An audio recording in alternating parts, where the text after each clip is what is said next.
खुनुल्लाह वर रसूल, तुम न अल्लाह के साथ खयानत करो और न अल्लाह के रसूल सल्लल्लाहु अलैहि वसल्लम के साथ खयानत करो। वतखूनु अमानातिकुम, और न आपस के मामले में खयानत करो। व अंतुम तालमून, हालांकि तुम इस बात को जान रहे हो कि अल्लाह के साथ भी खयानत करना हराम, अल्लाह के रसूल सल्लल्लाहु अलैहि वसल्लम के साथ भी खयानत करना हराम है। क्या मतलब है? मतलब यह है कि अल्लाह ताला ने जो अवामिर नाजिल फरमाए हैं, अल्लाह ताला ने जो हमें और आपको हुक्म दिया है, अल्लाह ताला के जो वाजिबात है, उन वाजिबात को अदा करना, पूरा करना हमारी और आपकी जिम्मेदारी है। अगर हम अल्लाह ताला के हुक्म को पूरा नहीं करते हैं तो गोया हम अल्लाह ताला के साथ खयानत कर रहे हैं। इसी तरह अगर हम और आप अल्लाह के रसूल सल्लल्लाहु अलैहि वसल्लम की इताअत और फरमाबरदारी नहीं कर रहे हैं तो यह भी अल्लाह के रसूल सल्लल्लाहु अलैहि वसल्लम के साथ बड़ी खयानत थी।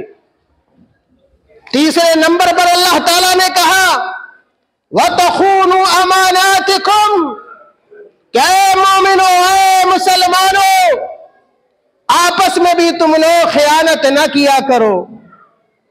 खयानत या कि अमानत अपने अंदर एक बड़ा मफहूम रखता है। मिसाल के तौर पर अगर कोई आदमी अपना माल आपके पास रख देता है तो आपकी जिम्मेदारी है कि आप उसके माल की हिफाजत करें। अगर आप किसी मस्जिद के जिम्मेदार हैं तो यह भी अमानत है, आपकी जिम्मेदारी है कि आप इसकी हिफाजत करें। अगर आप हिफाजत नहीं करेंगे, दिन क़यामत में अल्लाह ताला आपसे सवाल करेगा, पूछेगा। अगर आप किसी सोसाइटी के, किसी मदरसे के, किसी इदारे के, किसी ऑर्गेनाइजेशन के अगर आप जिम्मेदार हैं और उसकी अमानतों का ख्याल नहीं रखते हैं, खुर्द बुर्द करते, तो याद रखिए यह भी अमानत का ज़िया है और दिन क़यामत में अल्लाह ताला इसके बारे में आपसे सवाल करेगा। इसी तरह अगर अल्लाह ताला ने आपको औलाद दी है, आपको बेटे से नवाजा है, आपको बेटी से नवाजा है, तो बाल बच्चों के कुछ हुकूक होते हैं तालीम और तरबियत से मुताल्लिक। अगर आप अपने बच्चों की तालीम और तरबियत के मुआमले में कोताही करते हैं, सुस्ती से काम लेते हैं, लापरवाही बरतते हैं, अपने बच्चों का ख्याल नहीं रखते हैं, तो याद रखिए कि औलाद भी बड़ी अमानत है अल्लाह रब्बुल आलमीन की। और कल क़यामत में अल्लाह ताला आपको पकड़ लेगा और बहुत कस के पकड़ेगा। इन्न बत्श रब्बिका लशदीद, अल्लाह ताला जब पकड़ लेगा तो कोई छोड़ा सकता नहीं। मेरे भाइयों, तो अल्लाह ताला ने कहा कि वतखूनु अमानातिकुम, क्या मोमिनो, मुसलमानों, आपस की अमानतों में खयानत न किया करो। व अंतुम तालमून, हालांकि तुम्हें इस बात का इल्म है, पता है कि यह खयानत करना यह गुनाह है, यह हराम है। मेरे भाइयों, इसी तरह अल्लाह के नबी सल्लल्लाहु अलैहि वसल्लम अपने खुतबों में आम तौर पर यह बात बयान किया करते थे। अल्लाह के नबी सल्लल्लाहु अलैहि वसल्लम अपने सहाबा को यह बतलाया करते थे। इमाम अहमद रहमतुल्लाह अलैह ने इस हदीस को अपनी मुस्नद के अंदर बयान किया है। अल्लामा अलबानी रहमतुल्लाह अलैह ने इस हदीस को हसन करार दिया है। अल्लाह के नबी सल्लल्लाहु अलैहि वसल्लम कहते हैं कि ला ईमान लिमन ला अमानत लहू, कि उस आदमी का ईमान ही नहीं है, उस आदमी के ईमान का कोई एतबार नहीं है जिस आदमी के पास अमानतदारी न हो, जिस आदमी के पास अमानतदारी न हो उसके ईमान का कोई एतबार नहीं। अल्लाह के नबी सल्लल्लाहु अलैहि वसल्लम ने ईमान की नफी फरमाई और इस नफी से अमानत की जो अहमियत है और उसका जो मकाम है उसका पता चलता है। इसी तरह अल्लाह के नबी सल्लल्लाहु अलैहि वसल्लम ने इस हदीस के अगले हिस्से में कहा कि वाला दीन लिमन ला अहद लहू, कि उस आदमी का दीन ही बेकार है, उस आदमी के दीन का कोई एतबार नहीं जो आदमी वादा करता है और वादा करके मुकर जाता है, वादा खिलाफी कर बैठता है। मेरे भाइयों, काबिल गौर मामला है। आज हमारे समाज में, आज हमारे माशरे में कितने ऐसे लोग हैं जिनके पास अमानतदारी नहीं है, किसी की अमानत ले लेंगे और हजम कर जाएंगे, झूठ बोल देंगे, लड़ने के लिए तैयार हो जाएंगे।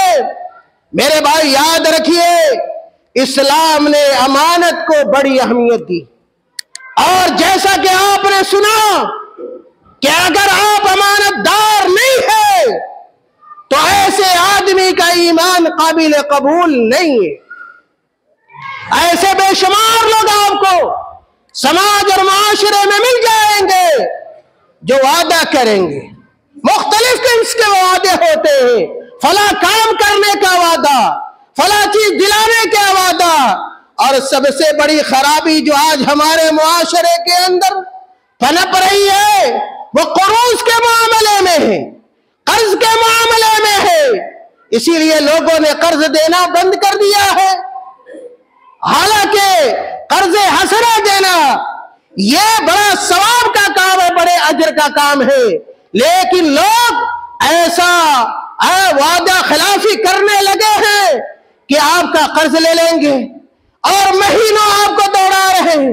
आपको हाजत है, आपको जरूरत है, लेकिन ले लेने के बाद बड़े चालाक बनते, बहुत चालाक बनते हैं। कभी कोई फला तारीख दे रहे, चिला तारीख दे रहे।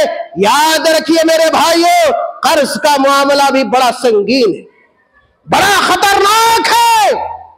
अल्लाह के नबी सल्लल्लाहु अलैहि वसल्लम उस आदमी के जनाजे की नमाज नहीं पढ़ाते थे जिसके ऊपर कर्ज हुआ करता था। मेरे भाइयों, अगर कर्ज के मामले में अगर आपने किसी से वादा किया है, कोशिश कीजिए कि वादे के मुताबिक उसका मामला तय कर दे, उसका कर्ज अदा कर दे। और वादा खिलाफी करना यह मोमिन की अलामत नहीं, यह मुसलमान की पहचान नहीं है। जब आप किसी से वादा कीजिए, गौर कर लीजिए क्या आप यह वादा पूरा कर सकते हैं या नहीं कर सकते हैं। अगर आपके बस में वादा पूरा करना हो तो आप वादा करें, वरना आप वादा न करें। एक दूसरी हदीस के अंदर, बड़ी मशहूर हदीस है, अल्लाह के नबी सल्लल्लाहु अलैहि वसल्लम ने वादा खिलाफी करना यह मुनाफिकों की अलामत बतलाई। कहा कि इदा आहद गदर, कि मुनाफिक वह है जो वादा करे और वादा करके मुकर जाए।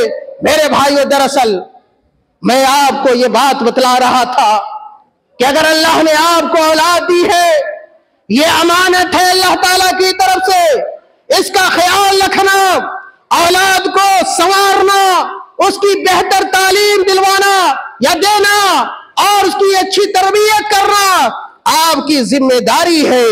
मेरे भाइयों, आज हमारे नौजवान जो नशा की तरफ मायल हो रहे और एक बड़ी तादाद है नौजवानों की, 10 से 15 और 20 साल के नौजवानों की जो नशाखोरी की आदी हो चुकी है।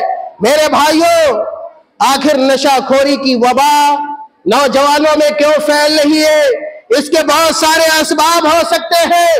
सबसे बड़ा सबब तो यह है कि आज हमारे नौजवानों में दीनदारी नहीं है, उनको इस्लाम के बारे में पता नहीं है, उनको कुरान के बारे में पता नहीं है, उनको हदीस के बारे में पता नहीं है, उनको हलाल और हराम के बारे में पता नहीं है, उनको जायज और नाजायज का इल्म नहीं है, उनको अच्छे बुरे का इल्म नहीं है, उनको पाक और नापाक का इल्म नहीं है, जिसकी वजह से नौजवान शराब नोशी की तरफ, नशाखोरी की तरफ माइल हो रहे हैं।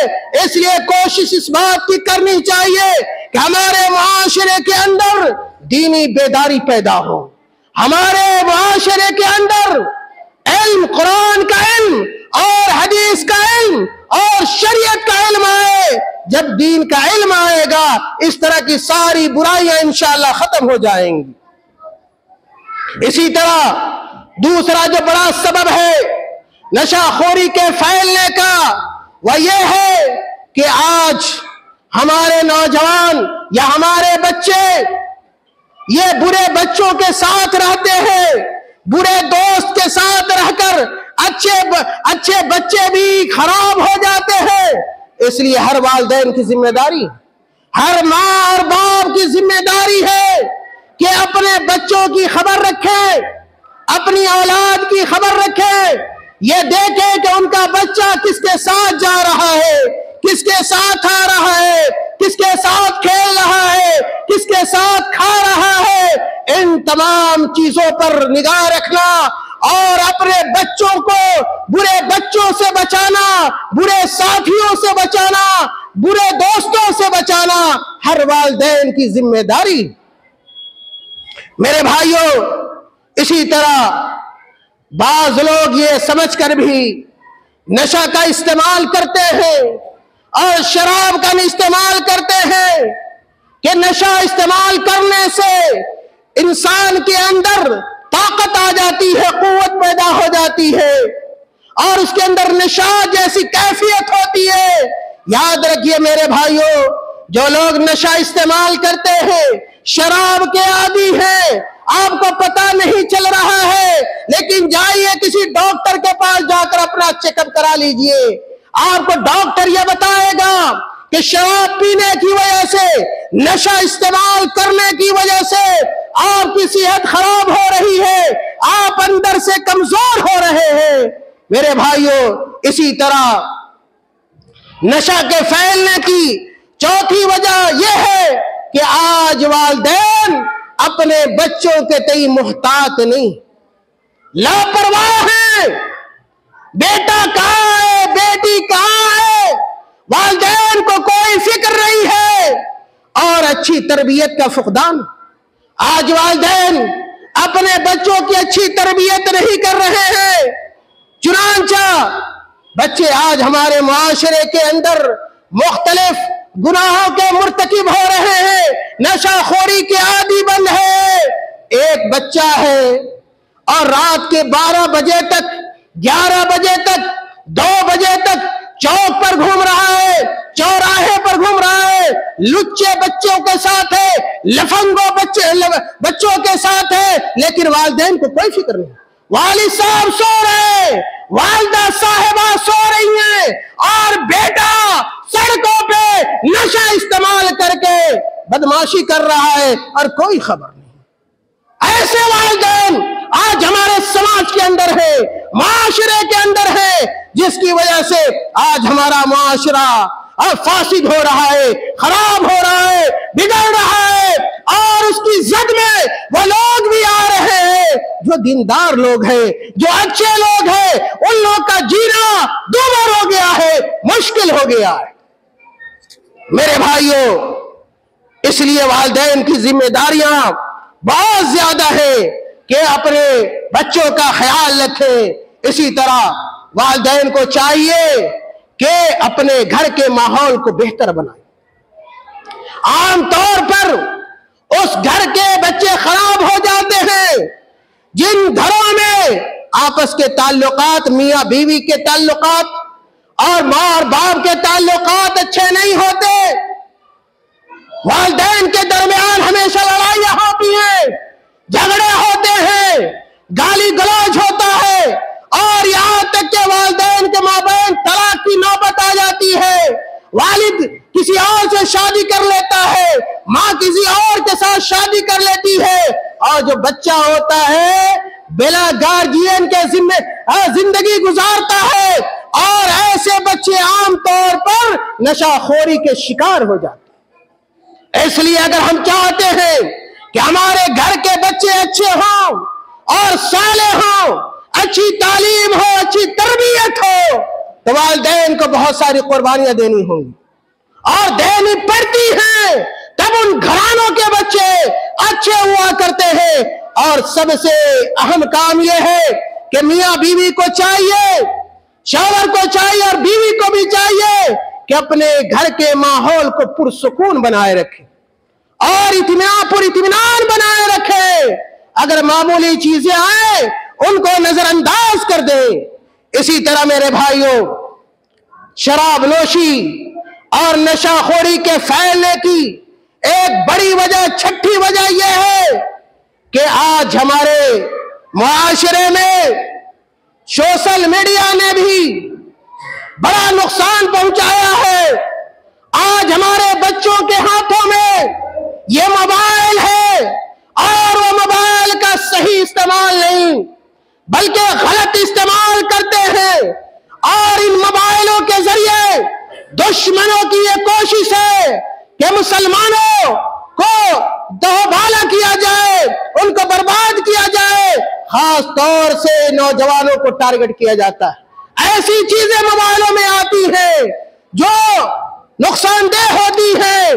खास तौर से शराब को, नशा को फैशन के तौर पर पेश किया जाता है और कि फला हीरो है, फला है और वह शराब पी रहा है, नशा इस्तेमाल कर रहा है। बच्चे जब वह देखते हैं तो उससे मुतासिर होते हैं। इसलिए वालिदैन की जिम्मेदारी है कि अपने बच्चों को मोबाइल से दूर रखें और उन्हें बताएं कि मोबाइल का सही इस्तेमाल क्या है, गलत इस्तेमाल क्या है। मेरे भाई याद रखिए, खासतौर से नौजवानों जो इस गुनाह में मुलव्विस हो और नशाखोरी के आदी हो, शराब नोशी के आदी हो, आप ये सुन लो और अच्छी तरह अपने दिल में बैठा लो कि शराब नोशी का, नशाखोरी का सबसे बड़ा जो नुकसान है वह आपको होने वाला है। और याद रख लीजिए शरई नुक्ते नजर से कि यह नशाखोरी और शराब नोशी ये गुनाहों में से कबीरा गुनाह है, गुनाहों में से कबीरा गुनाह है। अगर आप बेला तौबा के मर गए, माफ नहीं होगा। मेरे भाइयों, इसी तरह याद रखिए कि ये नशाखोरी, ये नशा तमाम नापाक चीजों में से सबसे बड़ी नापाक चीज। नापाक चीजें बहुत सारी हैं, लेकिन हदीस में इसको उम्मुल खबाइस कहा गया है कि नापाक चीजों में सबसे बड़ी नापाक चीज है, सबकी जड़ है, बुनियाद है। और तमाम बुराइयों में सबसे बड़ी जो बुराई है वह नशाखोरी है। जो आदमी नशा इस्तेमाल करता है उसकी अकल खत्म हो जाती है। अगर उसके पास मालो दौलत होता है, मालो दौलत खत्म हो जाती है। और देखिएगा कि जो बच्चे, जो नौजवान नशा इस्तेमाल करते हैं हमेशा डिप्रेशन में रहते हैं, हमेशा डिप्रेशन में रहेंगे, हमेशा उनके सर में दर्द रहेगा। मेरे भाइयों, इसी तरह नशा का जो मजा होता है बहुत ही खराब होता है। इसी तरह ये नशा, ये शैतानी अमल है, ये शैतानी अमल है, कोई शरीफाना अमल नहीं है बल्कि शैतानों के कामों में से काम है। और इसी तरह जो लोग शराब इस्तेमाल करते हैं, नशा इस्तेमाल करते हैं, उनके घरों में जाकर देख लीजिएगा, हमेशा लड़ाइयां हैं, हमेशा झगड़े हैं, कभी फला से झगड़ा, कभी चिला से झगड़ा। और ये क्यों? इसलिए कि शराब और नशा यही काम करता है कि लोगों के माबैन दुश्मनी पैदा करता है, अदावत पैदा करता है। और ये नशा हमें और आपको अल्लाह की इबादत से रोकता है, नमाज से रोकता है, जिक्र अज़कार से रोकता है। और ये नशा इंसान को जानी बना देता है, ये नशा इंसान को, आदमी को जानी बना देता है। जो लोग नशा इस्तेमाल करते हैं वह ज़िनाकारी की तरफ, बदकारी की तरफ बहुत ज्यादा माइल होते हैं। इसी तरह मेरे भाइयों के जो आदमी नशा इस्तेमाल करता है वह कभी कभार अपनी बहन से, अपनी बेटी से भी मुंह काला करने में कोई हरज महसूस नहीं करता है। और इसी तरह नशा के नुकसानात में से एक नुकसान यह भी है मेरे भाइयों कि ये नशा ये लड़ाइयों का सबब है, ये हुरूब का सबब है, ये फक्र फाका का सबब है, ये जिल्लत और रुसवाई का सबब है। ये सारे नुकसानात मेरे भाइयों नशा के हैं, शराब नोशी के हैं।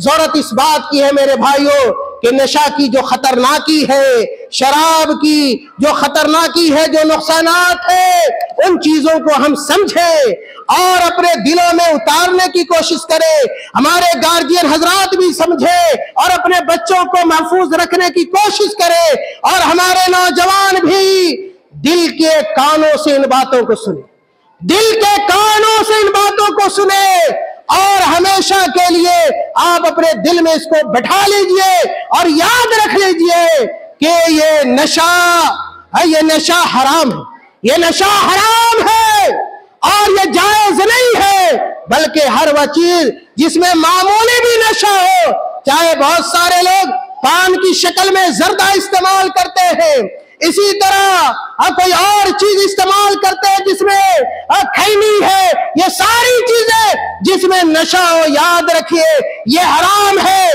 और किसी ने भी इसको जायज करार नहीं दिया है। चाहे कम नशा हो या ज्यादा नशा हो, या ये कि आपकी सेहत के लिए, आपके बदन के लिए अगर वह चीज हराम है, अगरचे उसके अंदर नशा ना हो, याद रखिए उन सारी चीजों को इस्लाम ने हराम करार दिया है, इसलिए कि वह आपके लिए मुफीद नहीं।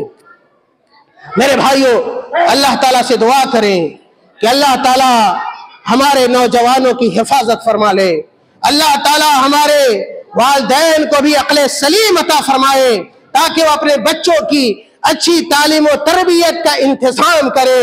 अल्लाह ताला हमें नशा के नुकसानात को समझने की तौफीक अता फरमाए। आमीन व आखिर दावाना अल्हम्दुलिल्लाहि रब्बिल आलमीन।